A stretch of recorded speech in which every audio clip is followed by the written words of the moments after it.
Ahí escucha por primera vez al sacerdote Fernando Karadima. Y yo veo a este hombre y dije, esto es casi el cielo, es la gloria. Imagínate, que es lo más maravilloso que me puede haber tocado en la vida. Alguien que me cuidara, me guiara, y por sobre todo en esa época, como él decía, nos mostrara el camino a la santidad. Hamilton confiesa sentirse atraído por el ambiente de oración, juventud y por la imagen carismática del sacerdote. Comienza a frecuentar la parroquia. Un día llega y me deja con el dedo y me muestra. Tú me dices, espérame después de la reunión. Yo dije, wow, el dedo de Dios, dije, te juro, porque que soy yo. Y lo espero. Y me dice que quiere invitarme y quiere que yo me transforme en miembro de la Acción Católica y que le gustaría que yo fuera su secretario, que era como el primer escalafón dentro de la estructura. Y que si quería que él fuese mi confesor y mi director espiritual. Según cuenta Hamilton, el vínculo de confianza con el sacerdote se estrecha con rapidez. Al poco andar me dijo que él quería ser mi padre, como yo no tenía papá, que él quería que yo me autoadopté como su hijo. No solo como el padre espiritual, sacerdote, sino que lo considerara a él también como un papá. El joven estudiante recuerda sentirse importante, reconocido y cómodo participando de las actividades pastorales de la Acción Católica. Y rápidamente me nombró vicepresidente. Y ahí además empezó otra etapa, que fue la etapa de empezar a quedarme en la parroquia.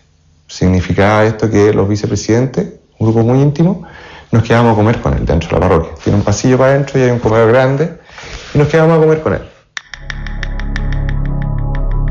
A medida que se acerca más al círculo íntimo de Karadima, Hamilton dice que él mismo vive y presencia situaciones anormales entre el sacerdote y sus seguidores. Junto con transformarse en mi papá, empezó una actitud afectivamente más cercana. Los saludos eran de besos en la mejilla. ¿Entre todos? No, con él solamente. ¿Y todos con él? Todos con él, casi todos. Particularmente algunos. Pero se trata solo del comienzo. Me llamaba la atención mucho toqueteo genital. Estuve de repente caminando, íbamos 4 caminando, y como cosa cariñosa, así, en vez de darte un golpecito en la espalda, entonces se adelantaba un poquitito y te decía hola mijo y te pegaba así para atrás. Y tuve ahí que algunos saltaban y otros estaban impávidos, o sea, como si nada. Yo decía, wow, qué ejemplo de templanza. O sea, estos gallos van directo al sacerdocio, son incorruptibles. O sea, mira las pruebas que le hacen y ahí están, parados. ¡Wow!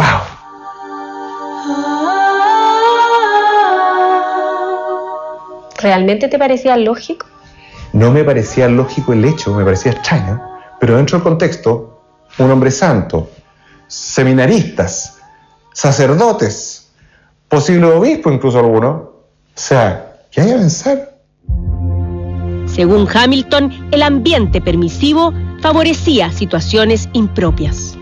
Yo todavía tenía 17, ya habían empezado todos estos golpecitos genitales y los besos, y de hecho los besos a veces había otra broma que yo no entendía, pero de repente uno veía, no sé, en el extranjero, en otras partes, que los franceses se trataban, corría la cara, entonces te terminaban un beso en la boca, y todos muertos de la risa. Su historia irá escalando en confusión, escenas lascivas y dolor que se prolongan por 20 años.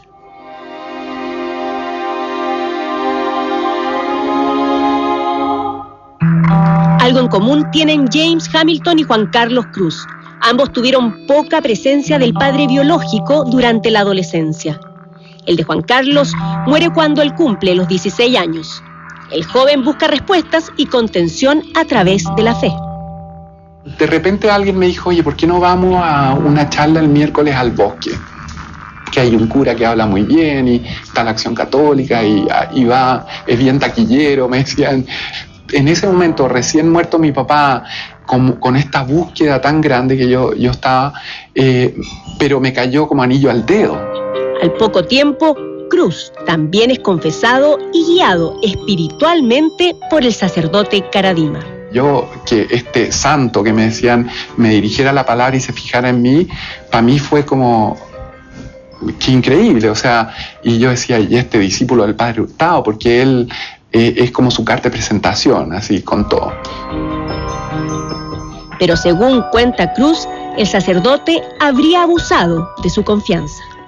Era una manipulación espantosa y yo vivía angustiado de servirlo porque él me tenía amenazado que de alguna forma iba a contar ciertas cosas mías que yo se las había contado en confesión y que las habíamos discutido, y para mí era, pero, o sea, se me venía el mundo literalmente encima. Tanto que en un minuto pensé suicidarme. Y eso. Hoy, Juan Carlos Cruz es un alto ejecutivo de una empresa global norteamericana que ha asumido su condición sexual. Aunque Este ex seminarista y ex seguidor del sacerdote Karadima de 51 años de edad, que no conoce a los denunciantes, pero que participó en una etapa previa en la parroquia del Sagrado Corazón de Jesús, también relata faltas del padre relacionadas con el sacramento de la confesión. Esa es la experiencia más dura que yo tuve con el cura Karadima. ¿Qué edad tenías? Yo tenía 24 años, he tenido, cuando estaba en cuarto año de seminario. Y un día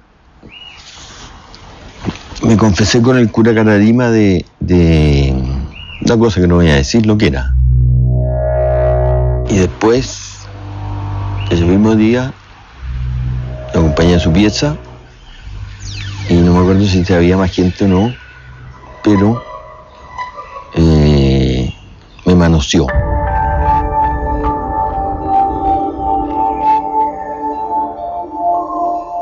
¿Qué significa que te manoseó? Eso significa que me metió la mano por mi pantalón, mi calzoncillo, hasta mi zona pública. Y yo salté como resorte y ahí se me vino abajo el señor Karadima. ¿Qué explicación te dio? No, ninguna. Que para él debe haber sido como tomar agua esto. Pero para mí, imagínate, se me venía al suelo mi padre espiritual, aquel que yo confiaba, el que era un modelo para mí. ¿Y no se lo dijiste a nadie? No, a nadie. ¿Nunca? Nunca. A ti es la primera persona que se lo cuento. Luis Lira, quien participó en las actividades de la Iglesia del Sagrado Corazón de Jesús hasta 1983 aproximadamente, dice que además de los abusos sexuales, la manipulación de conciencia es otro de los aspectos que se debe investigar. El régimen de relación que había con este padre era de obediencia total. Y las veces en que uno podía estar contradiciéndolo, siendo disidente de lo que él pensaba, le bajaba el berrinche y ocupaba un argumento contra los argumentos racionales que uno le daba, ocupaba argumentos teológicos, el decir que lo que uno está pensando es demoníaco. ¿En qué caso se te trató de endemoniado? Cuando yo manifesté mis dudas sobre mi vocación. Si yo me desviaba del camino, él siempre se preocupaba de decirme, acuérdate que tú tienes tejado de vidrio. Esa frase me retumba en la mente. Y yo no tenía la capacidad, y eso es lo que yo te decía que me angustia tanto, no tenía la capacidad de decir, pero el tejado de vidrio suyo es harto más grande que el mío.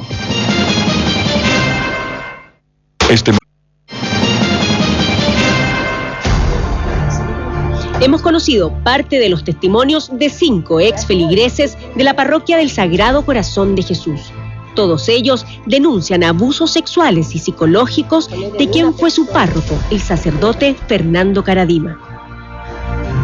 Un ex compañero del Seminario Pontificio Mayor de Juan Carlos Cruz, uno de los denunciantes del sacerdote Karadima, avala sus dichos sobre las restricciones a la libertad de conciencia que habría sufrido.